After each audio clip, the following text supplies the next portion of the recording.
Morning, I should better say. Lifeline for Ukraine. We all share That's one the headline clear for goal, December 19, 2025. a just and lasting peace Subscribe to for Defense Ukraine. Report, That was the your motto go-to of the source for discussion timely, today. in-depth military So we and gathered defense with a reports clear objective on that.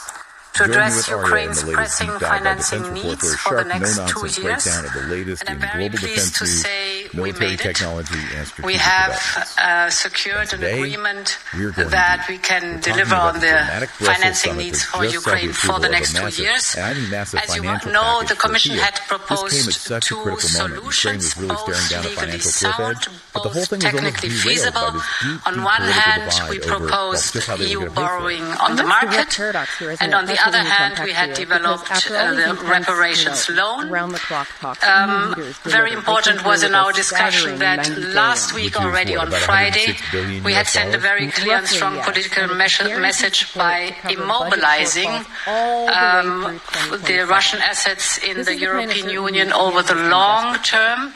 So that message was very clear. And building on that, we today had then agreed to find a solution for the financing of Ukraine in the next 2 years.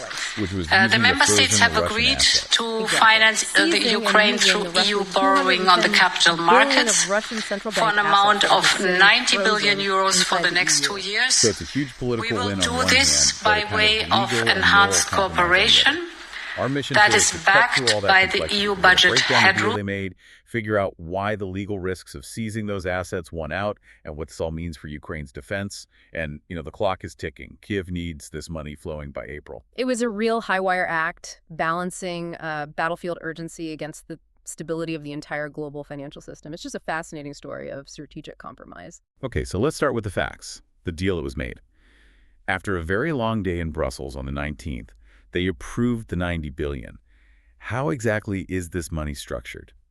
So it's a really sophisticated solution. It's basically a massive interest-free loan to Ukraine. Interest-free, that's huge. It is. And crucially, it's backed by the EU's common budget. This means the EU is basically using its collective financial muscle, its perfect credit rating, to borrow the money on the capital markets. Let's just pause there. Borrowing on capital markets. What does that mean in simple terms for someone listening? It means the EU is acting like Ukraine's perfect cosigner. Ukraine, in the middle of a war, could never get a loan this big at affordable rates. It's impossible. Right. But because the EU is borrowing the money for them, the funds are secure, they're raised quickly, and the interest rates are incredibly low. And even that interest is covered by the EU, so for Kiev, it's a zero-cost loan. All that money can go straight to where it's needed. And the needs are? Well, they're immense. We're not just talking about keeping the lights on. Not at all. The IMF, the International Monetary Fund, they've projected that Ukraine needs something like 135 to 137 billion just to cover budget shortfalls for 2026 and 27. So 160 billion US dollars, roughly. In that ballpark, yeah. Yeah. And that deficit covers everything: infrastructure, salaries, and critically, its own domestic defense spending. So this 90 billion package doesn't close the entire gap, no, but it covers the lion's share, and it gives them 2 years of stability to plan. That context just shows how vital this was. You had the EU chief, Antonio Costa, saying, "We committed, we delivered." But I think the most powerful line came from Polish Prime Minister Donald Tusk. Oh, absolutely. Tusk's warning just cut right through all the financial jargon. He basically said the choice was sending either money today or blood tomorrow. That's a stark way to put it. It is. And it's a powerful reminder that while Brussels was debating bond markets and legal liability, the outcome of that debate directly impacts Ukraine's ability to hold the line. It really does. Yeah. Okay, so that's the deal they made. Let's pivot to the deal they didn't make. The big one, the reparations loan. Yes. The number one option, at least from Kyiv's perspective, the idea was to tap into that huge pile of frozen Russian central bank assets. We're talking about 200 to 210 billion? That's the number. About 246 billion US. And the proposal was to use those assets as collateral to generate this huge long-term loan for Ukraine. Basically, make Russia's money pay for Ukraine's defense right now. And President Zelenskyy was very clear on this point. He was. He called it the most moral, fair, and legal path forward. His argument was simple. Russian assets must be used to defend against Russian aggression and rebuild what Russia destroyed. The damage costs are estimated at over 600 billion. It's staggering. So if the moral case was so strong and the money was just sitting there, why did it fall apart? What was the big stumbling block? It all came down to one country, really. Belgium. Because that's where the money is physically or digitally held? Exactly. The vast, vast majority of it, about 193 billion, is held at a place called Euroclear. It's a financial clearinghouse in Brussels. And Euroclear isn't just a bank, it's like the engine room for trillions of dollars in global financial transactions. So touching that money could break the engine. That was the fear. The Belgian Prime Minister, Bart de Wever, his opposition was really rooted in that. He called the whole idea legally risky, full of loose ends. The core fear was that it could undermine legal certainty worldwide. Okay, let's unpack that. Legal certainty. Why would seizing a hostile nation's assets during a war undermine that globally? Well, think of Euroclear as this ultra-secure vault for the world's investors. Pension funds, central banks from other countries. They all put their money there because they trust that European law protects their assets no matter what. Right. It's a neutral ground. Precisely. If the EU suddenly changes the rules and seizes a major country's assets, that trust evaporates. Investors from, say, China or the Middle East might think, well, what if we have a political disagreement next? Are our assets safe?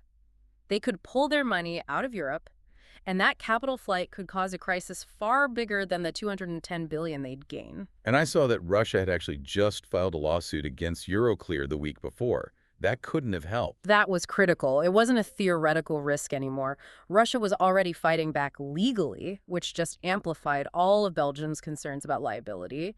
De Wever said they couldn't set a precedent that would shake global financial trust. At the end of the day, protecting that system took priority over the immediate punishment. It's a fascinating look at those impossible trade-offs. Yeah. So even within the EU, getting to the loan deal wasn't smooth. There was still a lot of opposition. It was incredibly rocky. You had really strong opposition from countries like Hungary.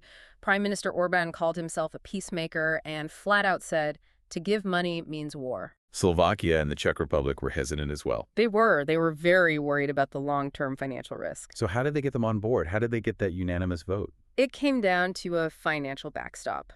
Basically, the opposing countries, especially Hungary, agreed not to veto the deal after they got promises that they'd be shielded from any potential financial fallout. So if Ukraine were to default decades from now, their treasuries wouldn't be on the hook. That's the essence of it, yes.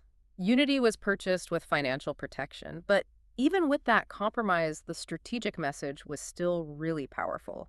The German Chancellor, Friedrich Merz, he made it clear that the decision sends a clear signal to Putin that the bloc is united for the long haul. And that's key. Because even though they didn't use the frozen assets for this loan, they haven't let Russia off the hook for that 210 billion. Absolutely not. And this is the EU's long game.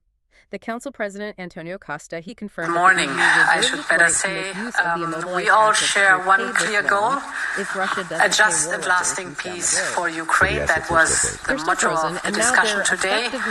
So we gathered with a clear objective to address Ukraine's pressing financing needs for the next 2 years. And I'm very pleased to say we made it. We have secured an agreement that we can deliver on the financing needs for Ukraine for the next 2 years. As you know, the Commission had proposed two solutions, both legally sound, both technically feasible. On one hand, we proposed EU borrowing on the market. And on the other hand, we had developed the reparations loan. Very important was in our discussion that last week already on Friday, we had sent a very clear and strong political message by immobilizing the Russian assets in the European Union over the long term. So that message was very clear, and building on that, we today had then agreed to find a solution for the financing of Ukraine in the next 2 years. The member states have agreed to finance the Ukraine through EU borrowing on the capital markets for an amount of 90 billion euros for the next 2 years. We will do this by way of enhanced cooperation that is backed by the EU budget headroom. Older equipment to being able to build advanced systems themselves, standardize with NATO, and sustain their own defense. That shift is vital for all of European security.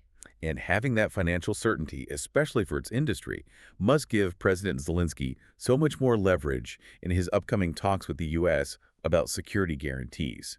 He's still asking them that basic question. What will the United States of America do if Russia comes again? Yeah. Securing $90 billion from Europe for its budget and its defense industry completely changes his negotiating position with Washington. How so? It signals that Europe is all in on Ukraine's long-term defense, almost regardless of what the U.S. Congress decides to do next month or next year.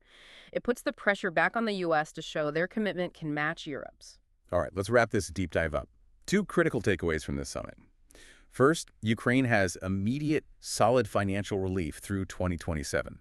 That $90 billion loan keeps them in the fight and lets them build their defense industry. And second, that huge debate over the $210 billion in Russian assets is, well, it's not over. Europe chose global financial stability for now, but those assets are still frozen. They're still a weapon held in reserve. So I'll leave you with this final thought to chew on.